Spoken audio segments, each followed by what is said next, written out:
Assalamualaikum warahmatullahi wabarakatuh. Halo, ketemu lagi bersama saya Erma Putri Ulanda dengan NIM 20201432204 dari kelas 5F dengan mata kuliah bimbingan dan konseling dengan dosen pengampu Miss Endang Surtioni, Magister Pendidikan. 4, 3, 2, 1. Baiklah, sekarang kita ketemu lagi di video pembelajaran yang ke-13. Nah, sekarang kita akan membahas tentang manajemen pelayanan, bimbingan, dan konseling dengan submateri yang pertama, itu ada unit pelayanan, bimbingan, dan konseling atau UPBK. Nah, yang kedua itu ada peran pimpinan dalam satuan pendidikan. 1. Unit pelayanan, bimbingan, dan konseling atau UPBK. Manajemen pelayanan, bimbingan, konseling pada satuan pendidikan diselenggarakan oleh unit pelayanan BK atau UPBK untuk masing-masing satuan pendidikan yang dimaksud yang kinerjanya terkait dengan hal-hal berikut. Nah, hal-hal yang dimaksudkan tadi di sini itu ada A. Wilayah kerja dan tugas pokok UPBK. Wilayah kerja yang dimaksud meliputi pokok-pokok sebagai berikut. Yang pertama, spektrum pelayanan BK yang menjadi ruang lingkup kinerja seluruh guru BK dan konselor adalah program BK yang mencakup konsep dasar tentang BK, bidang pelayanan, jenis layanan, dan kegiatan pendukung. Nah, yang kedua, masing-masing guru BK atau konselor wajib bekerja dalam seluruh spektrum program pelayanan BK tersebut untuk semua peserta didik yang menjadi pembantu pengasuhnya.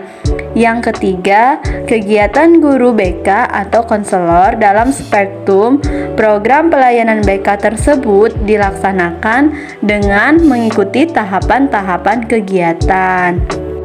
B. Tugas pokok koordinator bimbingan konseling. Koordinator bimbingan konseling diangkat oleh pimpinan satuan pendidikan dari guru bimbingan konseling atau konselor yang ada di UPBK. Nah, tugas pokok koordinator bimbingan konseling itu ada sebagai berikut. Yang pertama, mengkoordinasikan penugasan dalam rangka pengasuhan siswa kepada masing-masing guru bimbingan konseling atau konselor sesuai peraturan yang berlaku. Yang kedua, mengkoordinasikan penyusunan dan penyelenggaraan seluruh program bimbingan konseling pada satuan pendidikan yang dimaksud. Yang ketiga, menjadi penghubung antara kepala satuan pendidikan dan UPBK. 2. Peran pimpinan dalam satuan pendidikan. Peran utama satuan pendidikan yang terdiri dari kepala dan wakil kepala satuan pendidikan adalah membawahi UPBK dalam kerangka manajemen pada satuan pendidikan yang dimaksud terkait dengan hal-hal berikut. Hal-hal yang disebutkan tadi meliputi A. Pembentukan UPBK. Pertama, secara resmi membentuk lembaga yang bernama Unit Layanan Bimbingan dan Konseling atau UPBK pada satuan pendidikan yang dipimpinnya.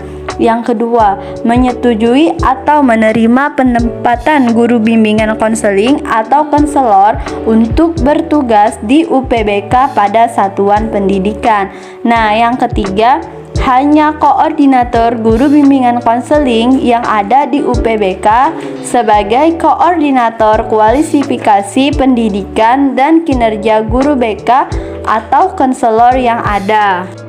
B. Fasilitas UPBK. Di sini fasilitas UPBK meliputi yang pertama 1. Prasarana dan sarana perkantoran, administrasi, dan biaya, serta kesempatan yang mencakup untuk berkembang dan suksesnya UPBK dan kinerja para guru BK atau konselor. Nah, yang kedua, fasilitas kelengkapan untuk kegiatan pembelajaran dan layanan bagi keberhasilannya pelayanan bimbingan konseling pada umumnya dan khususnya pelayanan peminatan peserta didik. C. Implementasi kebijakan. Yang pertama, memberikan instruksi sesuai dengan peraturan yang berlaku. Yang kedua, kewajiban dan menagih pertanggungjawaban pelaksanaan tugas dari koordinator. Nah, yang ketiga, penyembuhan pengawasan dan pembinaan terhadap kinerja pelayanan bimbingan dan konseling oleh guru BK atau konselor. D. Pengembangan kelembagaan. 1. Memanfaatkan berbagai sumber yang ada di dalam satuan pendidikan itu sendiri maupun dari luarnya. Nah, yang kedua, memberi kesempatan guru bimbingan konseling atau konselor untuk sebesar-besarnya fasilitas yang ada pada satuan pendidikan untuk pelaksanaan pelayanan BK demi pengembangan diri siswa secara optimal.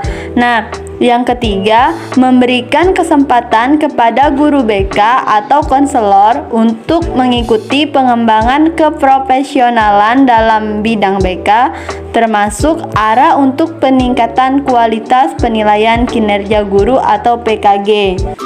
Baiklah, itu saja video pembelajaran saya pada part ke-13 ini. Mohon maaf apabila masih terdapat salah kata.